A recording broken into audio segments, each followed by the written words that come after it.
একটা অসাধারণ গল্প বলি নেইমারকে নিয়ে। স্বপ্নবাজ ছেলেটা ব্রাজিলের এক ছোট শহরে এক গরিব পরিবারে জন্ম নেয়। নেইমার জুনিয়র ছোটবেলা থেকেই তার সবচেয়ে বড় ভালোবাসা ছিল ফুটবল। কিন্তু সমস্যা ছিল, তার কাছে ভালো জুতো ছিল না, ভালো মাঠও ছিল না। একদিন বৃষ্টির মধ্যে কাদা মাটিতে খেলা করছিল ছোট নেইমার। তার বন্ধুরা বলল, তুই কখনো বড় খেলোয়াড় হতে পারবি না। নেইমার হেসে বলল, একদিন আমি এমন খেলবো পুরো পৃথিবী আমাকে দেখবে। কঠিন সময়ে তার বাবা অনেক কষ্ট করে তাকে ট্রেনিংয়ে ভর্তি করালেন। কখনো টাকা থাকতো না, কখনো খাবার কম থাকতো, তবুও নেইমার হাল ছাড়েনি। রাতে ঘুমানোর আগে সে নিজেকে বলতো, আমি পারবো, একদিন অবশ্যই পারবো। স্বপ্নের উড়ান ধীরে ধীরে তার খেলা সবার নজরে আসতে লাগলো। একদিন সে সুযোগ পেল বড় ক্লাবে খেলার।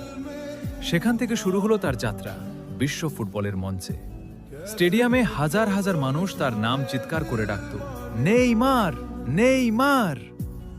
হার না মানা মন, ক্যারিয়ারে অনেক ইনজুরি, সমালোচনা, ব্যর্থতা এসেছে, কিন্তু নেইমার কখনো থামেনি।